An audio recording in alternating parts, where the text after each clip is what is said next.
to the internet and you can ask it questions and it can repeat to you and it can do these sort of different things. I know this is a trendy thing going on, but if you're that lazy that you can't just walk over to a computer and type in Google to find out the question you were inquiring about, then you're going to be disappointed in the future when this little bit of artificial intelligence turns into robots that'll end up having rights because now they have citizenship in one country. And you'll be a human supremacist for not wanting these robots to have rights. Gone a little long, folks. We'll be back right after these messages from our sponsors. Now, don't get your panties all worked up. The John Lebang Show will be right back. And you'll love it. Check out the new book from Derek Shelmerdine, Rock and Roll Unraveled. It tells the story of rock and roll from its roots right up until the mid-'70s punk. Rock and Roll Unraveled. Not just the music, but also the events that shaped the music. Rock and Roll Unraveled. It includes the backgrounds to recording sessions, singles, album releases, births, and deaths, epic concerts, and festivals. Rock and Roll Unraveled. Shelmerdine has made a painstaking effort to document pretty much every event that would prove significant in shaping popular music. Rock and Roll Unraveled. Purchase the book at www.rockandrollunraveled.com. Follow him at Twitter at R&R Unraveled, and look him up on Facebook at Rock and Roll Unraveled. Rock and Roll Unraveled. By author Derek Shelmerdine. Available now. You're listening to the John Lebang Show. It's a hell of a good time, isn't it? And welcome back, ladies and gentlemen. Hope you're doing well. Tell you, I'm a little less peppy than I was in the first hour. I lost a little energy in between hours or something here. Blew my wad, so to speak, in the first hour. You know, I got the numbers in for the radio broadcast over the past month, and I have to say the numbers are doing so well again. And I know nobody else is going to talk about it, so I have to talk about it. But I'm truly amazed at the number of people who are tuning into this broadcast, because one, I never thought that there would be that many people who would want to listen to me. I always had aspirations and goals to, do very well in this business. And when I started on YouTube, I wanted to have a big YouTube channel, and that went well for a few years until I kind of made enemies with YouTube. But this transformation into radio, I did it because I was, okay, let's do this. Let's see what can happen. And I wanted to express my opinions and, just have a little fun. And here we are, getting the numbers in. And I'm not blowing away the big name guys out there. But when you compare me to what my peers are doing, I'm doing rather well. Just about every station I'm on, I'm in their top 10 broadcast or shows on their station. On a majority of them, I'm number 1, 2, or 3 on their station. And the numbers are pretty good comparatively. But it's not like, terrestrial radio where you could end up getting a couple million people per broadcast. It's not that way on internet radio. And you get studies here. I've seen the studies where there's more people listening to internet radio today than there are people listening to terrestrial radio. And that number's a little skewed. The people on the internet here like to believe that and like to think, oh, it's doing great and it's doing really well. And it is, except when you take into consideration that each market usually has anywhere from 50 to 90 stations. And the internet market has literally tens of thousands, if not hundreds of thousands of shows carried in different countries from all over the place with different agendas and different themes, and they all cover different subjects. A lot of them play commercial music, and a lot play independent music, and a lot of do talk and do comedy and weird news and all this other stuff. But none of those stations are rocking in what an average terrestrial station does. So when you look at the market for internet radio, you really have to take in the top 50 to 90 internet radio stations out there. And as a presenter or a host of a show here on the internet, you look at it all and you go, okay, am I on any of those top 50 to 90 stations? The Banger can say yes. Most of the other talk shows or radio shows that I'm friends with or affiliated with or that are my peers aren't on those stations. And they may be on 25, 26 stations, but these stations are getting, 5 listeners, 7 listeners, because most radio stations on the internet do not have a great fan base. It's not their fault. There are just so many options when it comes to the internet radio market. It's not like when you're driving down the road in your SUV and you're in your city and you're picking up whatever stations are in that market. You just tune into that. When it comes to this internet radio, there's so much to go through.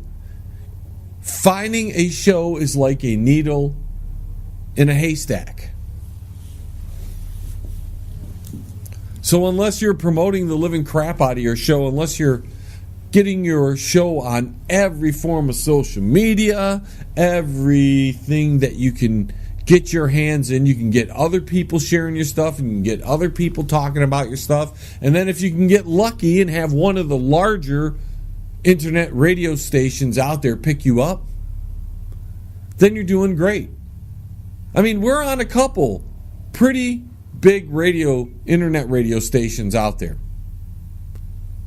But even when one station brings in 15 or 16,000 listeners a month for the John Lebang Show, that's really good for an internet radio station, but that's still not in the top 50 stations in the market. And we just happen to be, thankfully enough, be on Bubba Army Radio, which allows me to get my message across, allows me to perform for a larger audience than most of my peers, my competitors, whatever you want to call it. See, if you talk to people, I'm either their competitor, their peer, or their friend, depending on where they're coming from as far as how they view my show versus what their show is doing. Got Andre over there, the electric radio show. Those guys, I mean, Andre, I just met him, I don't know, within the last year. And he's been great. And he's been, I mean, one of the more supportive guys that is from another radio show. I mean, he keeps telling me every time I got something good to tell people about on my show, he's not only publicly cheering me on, then he comes in, gives me a nice little private message saying, dude, man, you're doing great, dude. And we're trying to do what you're doing. It kind of feels good to be, I don't want to be called a leader, but to be one of the few on my level to been able to move to the next step of internet radio broadcasting, where we're on an actual large radio station that brings in at least for the station, they bring in like 4.3 million listeners a week. I don't get that kind of numbers, but that's okay. I'm not the big name on that station. In fact, I'm one of the low guys on that station. But I'm just humbled to be on that station and to be in a time slot that is perfectly viable for me to grow a great audience. But when you look at the rest of the stations out there, and this is not putting them down, because they're doing what they can. I mean, most of them are. Some of them that I've been affiliated with in the past and are really lazy about their station, and there's a reason their station is not growing anymore or is losing listenership. I just had a parting with a station about 3 or 4 months ago. They had 15 stations under their belt, and they were dragging in 1 or 2 listeners per station. So they were oversaturating the airwaves with their broadcasts, but they were getting nobody listening to them. And that's because, they would primarily promote on Facebook, and that was it. A little Twitter, a little Facebook, and that's it. And you can't do that. In fact, the way these social media things go now, your message doesn't get out unless you pay Facebook, unless you get an ad on YouTube. So you can draw people to your site, your website, your social media.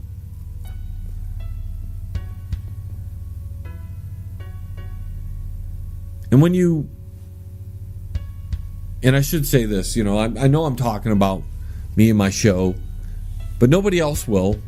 And nobody else will give me a little bit of pat on the back for actually achieving a great deal of things in the last 2 years. I went from 1 station to 3 stations to 13 stations, now over 30 stations.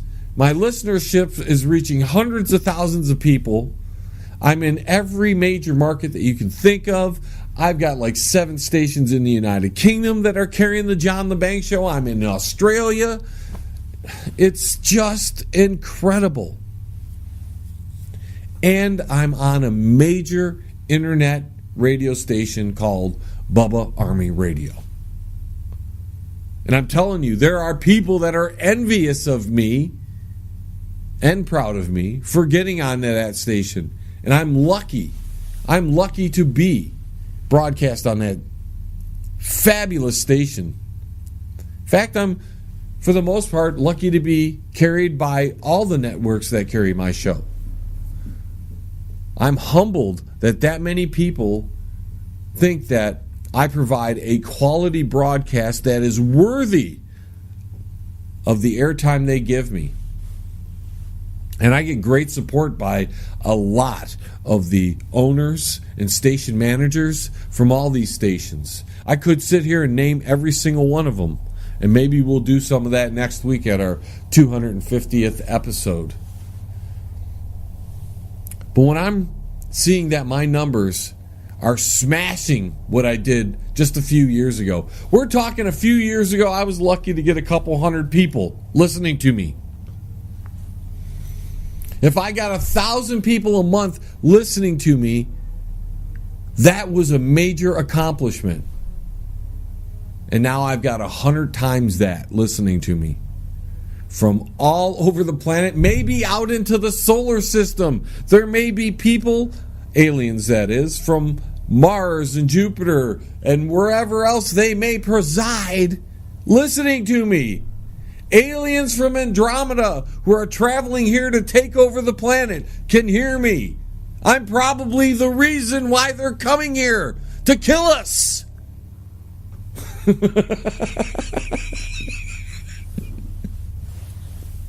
There goes. I'm starting to feel a little bit more like the first hour now, folks. The juices are flowing again. I might have had a little lull there. My sugar might have been low or something. But now I'm feeling a little more pumped up, ready to go.